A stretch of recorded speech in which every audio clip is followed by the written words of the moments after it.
Friends, welcome back to the channel. कैसे हैं आप सभी। आज हम करेंगे पीडीई चैप्टर 4 का एक एग्जाम्पल हमारा रह गया था 4.1 का, जो हमने नहीं किया था।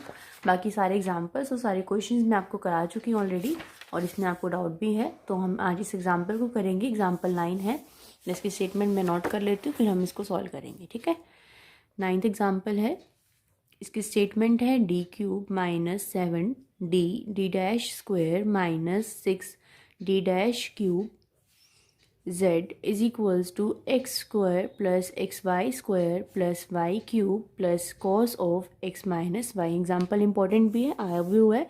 और अगर आपको 4th चैप्टर में कोई और भी डाउट है तो प्लीज़ बता देना, क्योंकि अपनी तरफ से मैं करवा चुकी हूँ 4th चैप्टर, एक्सरसाइज के क्वेश्चन भी करवा चुकी हूँ। यही एक एग्जाम्पल रहता था, तो अगर इसके अलावा भी आपको कोई डाउट है तो बता देना, मैं करवा दूँगी। ठीक है, देखो सबसे पहले हम क्या करेंगे, सबसे पहले हम निकालेंगे CF।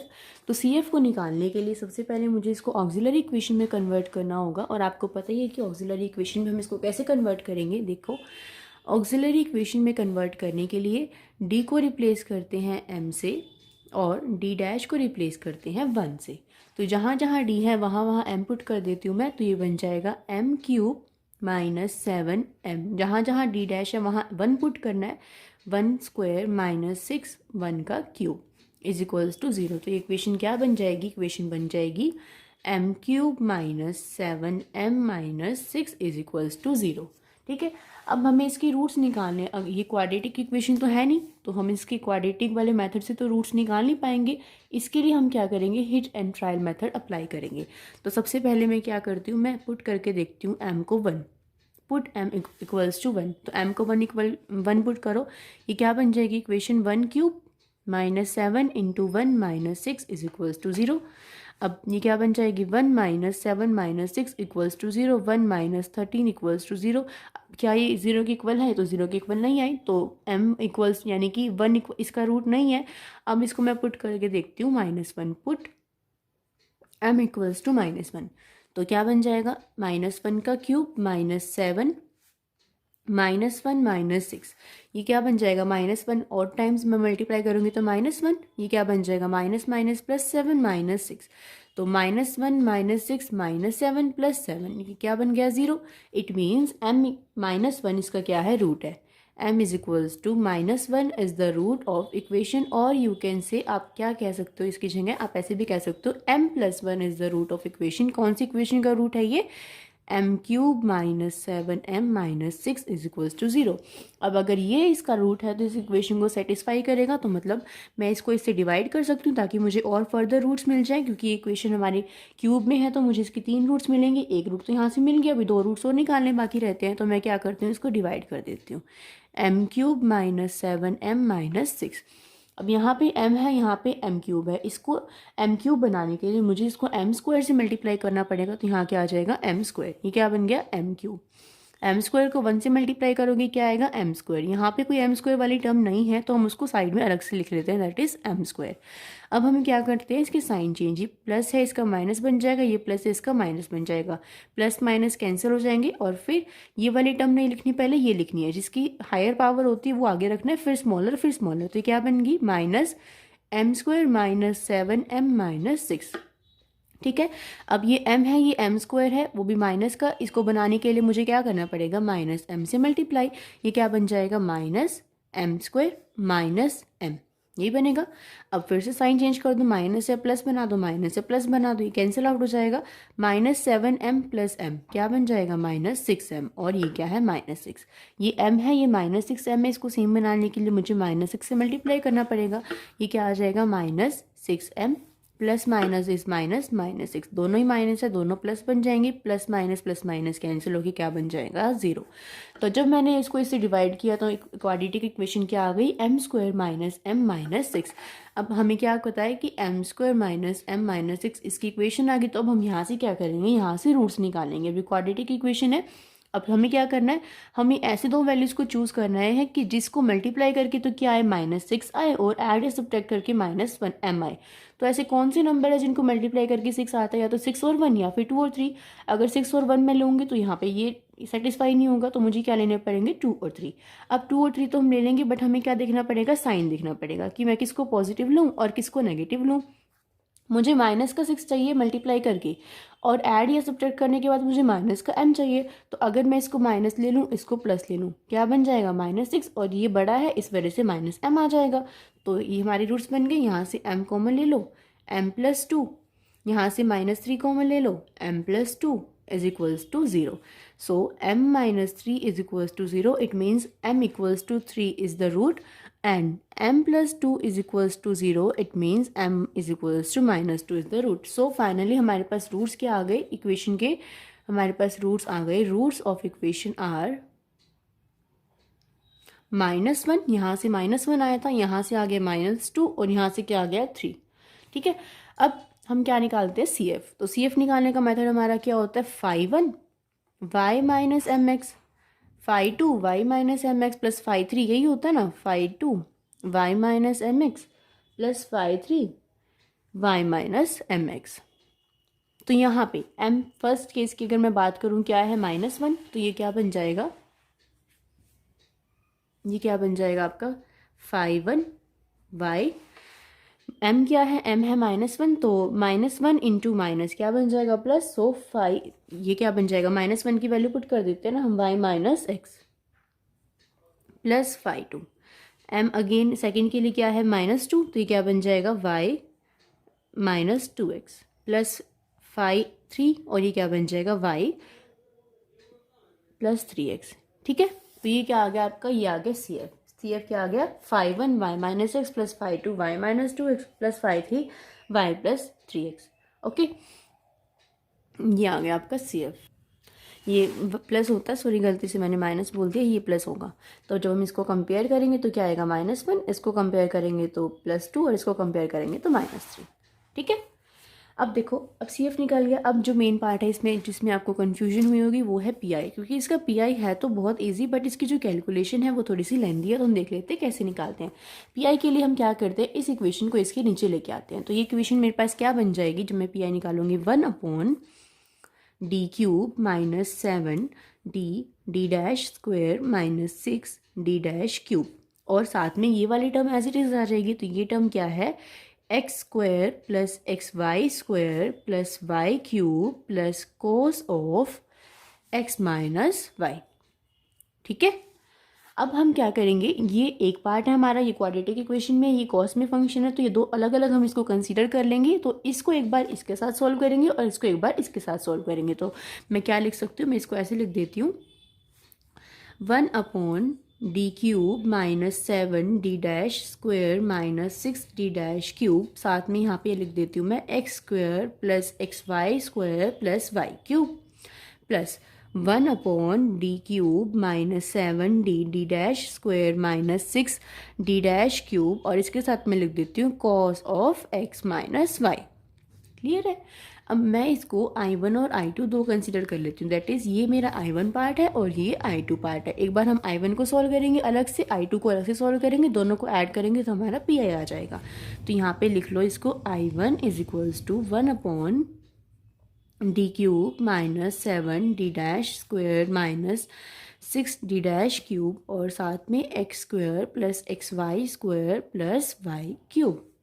ठीक है, इतना क्लियर है। अब हम क्या करेंगे, जब हमारे पास इस तरह की फॉर्म होती है तो हम इसको बायनॉमियल बनाते हैं। बायनॉमियल बनाने का मतलब क्या है कि मुझे इस चीज़ को क्या बनाना पड़ेगा, 1 बनाना पड़ेगा। तो इसको 1 बनाने के लिए मैं क्या करती हूँ, यहाँ से d³ को बाहर कॉमन ले लेती हूँ। ठीक है, अब d³ को हमने बाहर कॉमन ले लिया तो अंदर क्या बन जाएगा, यहाँ पे इसको बाहर कॉमन ले लिया तो 1 माइनस 7, इस टर्म में तो d³ नहीं है ना, तो ये क्या हो जाएगा, d³ से डिवाइड हो जाएगा, -6 d'³ इस टर्म में भी d³ नहीं है तो ये भी d³ से डिवाइड हो जाएगा। ठीक है, और ये हमारी टर्म एज इट इज़ रहेगी x² plus xy² plus y³। Okay, अब हम क्या करते हैं, इस वाली टर्म को हमें ऊपर लेके जाना है।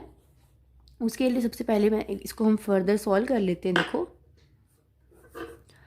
ये क्या है, ये हमारे पास है 1 माइनस, देखो ये क्या है d और ये क्या है d³, तो कट हो जाएगा, क्या बन जाएगा ये 7d' square upon d² minus 6d' cube upon d³ ये बन जाएगा और साथ में ये ब्रैकेट गलत लगी मुझसे, आप ठीक कर लेना। X square plus X Y square plus Y cube.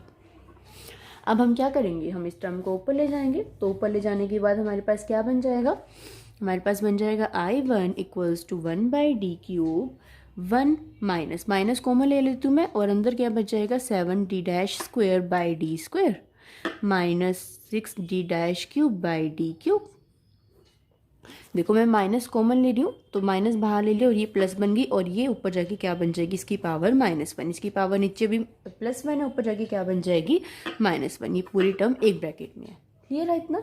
और साथ में तो हमारे पास ये चल ही रहा है X square plus X Y square plus Y cube.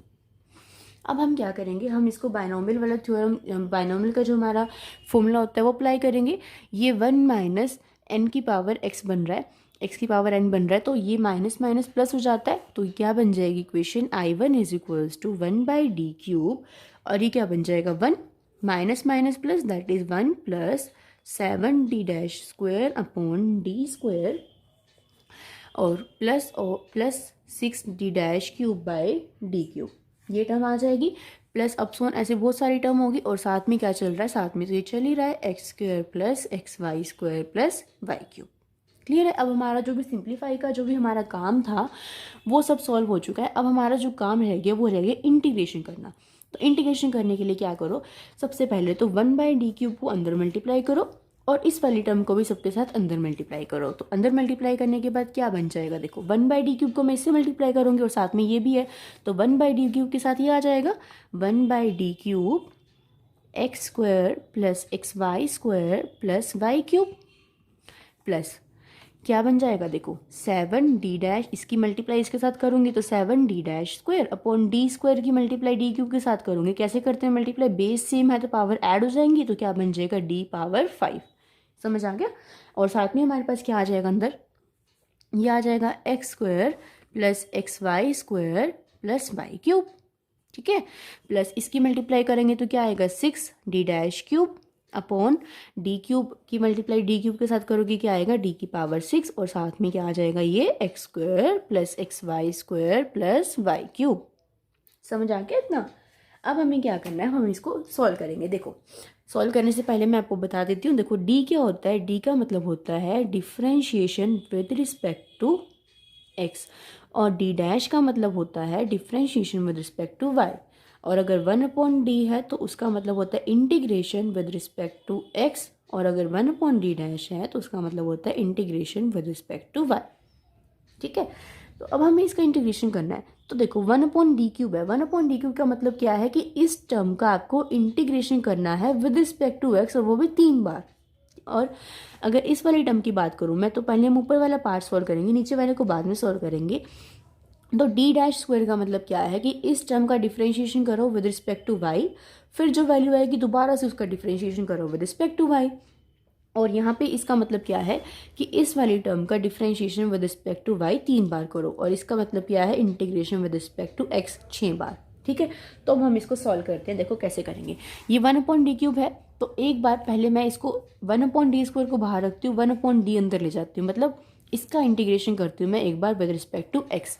ये मैं अलग से सॉल्व करके दिखा देती हूँ आपको, फिर मैं सारी वैल्यूज़ को इसमें पुट कर दूँगी। ठीक है, देखो मैं अलग से सॉल्व कर लेती हूँ ताकि आप पजल ना हो। हमारे पास टर्म क्या क्या है, हमारे पास टर्म है 1/d³ x³ plus X Y square plus Y cube, ये टर्म है हमारे पास। ठीक है, वाई स्क्वायर। तो इसको सॉल्व कैसे करेंगे, देखिए 1/d² को बाहर रखो और इस वाले टर्म का क्या करो, इंटीग्रेशन करो विद रिस्पेक्ट टू x। तो इंटीग्रेशन कैसे करेंगे विद रिस्पेक्ट टू x, इसका इंटीग्रेशन क्या बन जाएगा x⁴/4 प्लस इसका क्या बन जाएगा x²/2 वाई स्क्वायर प्लस इसमें कोई x नहीं है तो इसका मतलब इसका इंटीग्रेशन क्या बन जाएगा xy²। ये स्क्वायर है, क्यूब नहीं है। ठीक है, ये क्यूब ही था ना, जस्ट अ मिनट, हाँ ये क्यूब था, सॉरी ये क्यूब ही था, ये क्यूब है। तो हमने क्या किया 1/d सॉल्व कर दिया। अब क्या करो 1/d को बाहर रखो, यानी कि इस टर्म का दोबारा से इंटीग्रेशन करो विद रिस्पेक्ट टू x। तो ये क्या बन जाएगा, ये बन जाएगा, देखो x की पावर ये x/4 तो एज इट इज़ है, x⁴ क्या बन जाएगा, इंटीग्रेशन करोगे x⁵5/5, तो x⁵ 5/5, ठीक है, समझ आ गया। प्लस इसको देखो y²/2 तो हमें छेड़ना ही नहीं, हमें तो x के सेट में करना है ना, तो इसको तो ऐसे ही रखा मैंने y²/2 को। x² का इंटीग्रेशन करो, क्या बन जाएगा x³/3 प्लस y³ तो ऐसे ही रखो, x का इंटीग्रेशन करो, क्या बन जाएगा x²/2। समझ आ गया। अब देखो, अब हमें एक बार और फिर इसका इंटीग्रेशन करना है, तो कैसे करेंगे, x की पावर 5 का क्या बन जाएगा x की पावर 6/6, और 4 और 5 तो ऑलरेडी था। इसका करेंगे तो y²/2 और 3 तो ऑलरेडी है, x³ का इंटीग्रेशन करोगे क्या बन जाएगा x की पावर 4/4 प्लस y³/2 तो ऑलरेडी है, x² का इंटीग्रेशन करोगे क्या बन जाएगा x की पावर 3/3। क्लियर है। तो जो अभी हमने यहाँ पे टर्म ली थी ये वाली, इसको हमने सॉल्व कर दिया और इसकी वैल्यू क्या आ गई सॉल्व करने के बाद, x की पावर 6/4 5 6, और साथ में क्या आ गया ये x की पावर 4 y²/2 3 4, ये क्या आ गया y³ x³/2 इंटू 3। देखो मैंने यहाँ पे गलती से इसको x³ लिख दिया, ये x² था, तो x² था तो एक बार इंटीग्रेशन करा तो क्या बन जाएगा x की पावर 3/3 बन जाएगा ना, और जब दोबारा करेंगे तो क्या बन जाएगा x की पावर 3/3 तो एज इट इज़ था, x की पावर 4/4 बन जाएगा, तो ये क्या आ जाएगा 3 इंटू 4, सॉरी फॉर दैट वो मैंने गलती से लिख दिया, क्या आ जाएगा 3 और 4, और जब दोबारा करेंगे तो 3 और 4 तो ऑलरेडी है, और x की पावर 4 का क्या बन जाएगा x की पावर 5/5, ठीक है, तो ये क्या आ जाएगा 3 4 5।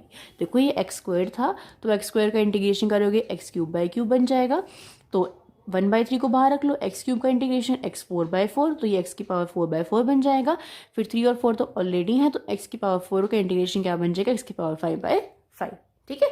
तो ये हमारी एक टर्म सॉल्व हो गई फर्स्ट वाली। अब हम क्या करते हैं, हम सेकंड टर्म को सॉल्व कर लेते हैं। सेकंड टर्म क्या है देखिए, 7d²/d5 लिख लेती हूँ यहाँ पे। सेकंड टर्म क्या है 7d²/d5, नहीं है ना, और साथ में टर्म है x² plus xy² plus y³। हमारी कोई गलती नहीं होगी इसमें, हमने इसको ठीक लिखा है। अब हम क्या करते हैं, पहले ऊपर वाले पार्ट को सॉल्व करते हैं। इट मीन्स हम ये तो एज इज रखते हैं और इसका हम करते हैं differentiation with respect to y 2 बार। तो पहले मैं एक बार करती हूँ, तो मैं d' को एज इज रखती हूँ और इसका डिफरेंशिएशन करती हूँ विद रिस्पेक्ट टू y। तो y वाली टर्म का करना है, इसको तो 0 हो जाएगा, इसका करूँगी तो क्या आएगा 2xy, और इसका करूँगी तो क्या आएगा 3y²। हो गया एक बारी। अब एक बार और कर लेते हैं, तो 7/d5 को तो बाहर रखो और इसका दोबारा से डिफरेंशिएशन कर दो विद रिस्पेक्ट टू y। तो इसका क्या बन जाएगा 2x और इसका क्या बन जाएगा 6y। क्लियर है इतनी बात। अब हमें क्या करना है, हमें इस टर्म का इंटीग्रेशन करना है विद रिस्पेक्ट टू x 5 बार। तो कैसे करेंगे देखो, मैं यहाँ पे लिख लेती हूँ इसको 2x प्लस 6y, इसका इंटीग्रेशन करो, क्या आएगा, एक x के रिस्पेक्ट में करना है ना, तो 2x²/2 प्लस इस वाली टर्म के साथ x नहीं है तो क्या बन जाएगा ये yx। फिर एक बार और करना है, तो क्या करेंगे हम, x² का 2 तो एज इट इज़ है, x² का इंटीग्रेशन x³/3 और ये 2 एज इट इज़ है प्लस 6y, x का इंटीग्रेशन क्या बन जाएगा x²/2, ठीक है। अब एक बार और करना है तो क्या बन जाएगा 2/3 इंटू 2 तो एज इट इज़ है, x³ का क्या बनेगा x4/4 प्लस 6y/2 तो एज इट इज़ है, x² का क्या बन जाएगा x³/3। फिर अभी 1 2 3 बार ही किया है, 3 बार और करना, 2 बार और करना है, तो 2/2 3 4 तो एज इट इज़ है, x की पावर 4 का करना है तो x की पावर 5/5 प्लस 6y/2 इंटू 3 तो एज इट इज़ है, x की पावर 3 का करना है दैट इज़ x की पावर 4/4। एक बार और करना रहेगा तो वो भी कर लेते हैं हम, तो 2/2 3 4 5 x की पावर 6/6 प्लस 6y, x की पावर 4 का क्या हो जाएगा x की पावर 5/5 और 2 3 4 तो एज इट इज़ है। तो 1 2 3 4 5 हमने इस टर्म का 5 बार इंटीग्रेशन कर दिया। तो 5 बार इंटीग्रेशन करने के बाद हमारे पास क्या आया, हमारे पास आया 7 तो बाहर रह गया और अंदर क्या आया 2x की पावर 6/2 3 4 5 6 प्लस यहाँ पे क्या आया, यहाँ पे आया हमारे पास 6x की power 5 into y upon 2 3 4 and 5। Clear है, समझ में आ गया आपको। आपको इसी चीज़ में थोड़ी सी कंफ्यूजन हुई होगी बट कोई बात नहीं है, ठीक है। अब हमारा सेकंड पार्ट भी सोल्व हो गया। अब हम कर लेते हैं थर्ड पार्ट इसका सोल्व। थर्ड पार्ट क्या है, थर्ड पार्ट में हमारे पास है 6d-3 6d-3 और अंदर तो वही टर्म है हमारे पास क्या, x² plus xy² plus y³। Clear है। तो इसको सोल्व कैसे करेंगे, पहले मैं 6/d6 को तो एज इट रख लेती हूँ और ऊपर वाली टर्म को सोल्व करती हूँ। ऊपर वाली टर्म का मतलब क्या है कि इसका आपको डिफ्रेंशिएशन करना है विद रिस्पेक्ट टू y 3 बार। तो पहले मैं इसको d² रखती हूँ, एक बार इसको मैं डिफ्रेंशिएशन कर देती हूँ तो क्या आ जाएगा, x² का तो 0 हो जाएगा, इसका क्या बन जाएगा 2xy और इसका क्या बन जाएगा 3y²। ठीक है। अब एक बार और करना है तो क्या बन जाएगा 6/d6, d' को रखो बाहर, इसका एक बार और डिफ्रेंशिएशन कर दो तो क्या बन जाएगा 2x और इसका क्या बन जाएगा 6y। ठीक है। अब एक बार और करना है तो 6/d6, इसका क्या बन जाएगा 6। क्लियर है। अब हमें क्या करना है, 6/d6 इंटू 6 का क्या मतलब है कि आपको 6 का इंटीग्रेशन करना है विद रिस्पेक्ट टू x 6 बार। तो देखो कैसे करेंगे हम इसको, एक बार करेंगे तो क्या आएगा 6x, दूसरी बार करेंगे तो क्या आएगा x²/2, तीसरी बार करेंगे तो क्या आएगा x3/3, चौथी बार करेंगे तो क्या बन जाएगा ये x⁴/2 3 4, पांचवी बार करेंगे तो क्या बन जाएगा 6x⁴ की जगह क्या बन जाएगी 5 और ये क्या बन जाएगा 2 3 4 5, लास्ट बार करेंगे तो क्या बन जाएगा 6x⁴6/2 3 4 5 एंड 6। तो इसका जब मैं 6 बार इंटीग्रेशन करूँगी तो क्या टर्म आ गई मेरे पास, देखो 6 तो ऑलरेडी था यहाँ पे और अंदर क्या आ गई 6x⁴6/2 3 4 5 6। तो ये क्या बन गई, ये बन गई 36x⁴6/2 3 4 5 6। क्लियर है आपको। तो ये सारी वैल्यूज़ मैंने निकाल दी, तो मैं इन वैल्यूज़ को कहाँ पुट कर सकती हूँ, अब मैं पुट कर सकती हूँ इसको I1 के अंदर। तो I1 क्या बन जाएगा फाइनली हमारा, देखिए I1 बन जाएगा, पहली वाली टर्म को जब सॉल्व किया तो आई थी वैल्यू x⁵5, अब इसको मल्टीप्लाई करके लिख सकते हैं, सिंप्लीफाई करके 5 3 ज़ा 15 15 4 ज़ा 60, तो x⁵5/60 प्लस x⁴ y²/4 3 ज़ा 12 12 2 ज़ा 24 प्लस ये क्या बन जाएगा y³ x³ 3 2 ज़ा 6। तो हमने फर्स्ट वाली टर्म की जो ये वैल्यू थी पुट कर दी, प्लस सेकंड वाली टर्म को सॉल्व करके क्या आया था, सेकंड वाली टर्म को सॉल्व करके आया था ये। तो इसको मैं कैसे लिख सकती हूँ, देखो 2 से 2 कट हो जाएगा ना यहाँ पे, तो क्या लिख दूँ मैं 7x⁵6/2 से 2 तो कट ही हो गया, तो ये क्या बन जाएगा 4 3 ज़ा 12 12 5 ज़ा 60 60 इंटू 6 360। तो ये क्या बन जाएगा x⁵6/360 प्लस ये 7 अंदर जाएगा, ये क्या बन जाएगा x⁵5 ये 3 2 ज़ा 6 6 से 6 कट जाएगा, ये क्या बन जाएगा 5 4 ज़ा 20। तो ये क्या बन गया अपॉन 20। ठीक है। सेकंड वाली टर्म की वैल्यू पुट कर दी। अब करते हैं थर्ड वाली टर्म। थर्ड वाली टर्म यहाँ हमारे पास ये रही ऊपर से, तो ये क्या है हमारे पास, देखो x⁵6, अब ऊपर क्या है 36, तो देखो 5 4 ज़ा 20, यहाँ पे देखते हैं हम, अगर मैं इसको 6 पे कट करूँ तो ये क्या बन जाएगी, ऊपर आ जाएगा 6 3 2 ज़ा 6, ये भी कट हो जाएगा, क्या बचेगा सिर्फ और सिर्फ 5 4 ज़ा 20। तो ये क्या बन जाएगा 20। क्लियर है, इतना समझ में आ गया। अब हमें इसको क्या करना है, हमें इसको अरेंज करना है। देखो ये इसकी पावर 5 है, इसकी पावर 4 और 2 है, 4 और 3 और 3 है, इसकी 6 है, इसकी 5 और 1 है, तो कोई पावर सेम नहीं है एक्सेप्ट दिस, इन दोनों की पावर सेम है ना, तो हम इनको ऐड कर सकते हैं।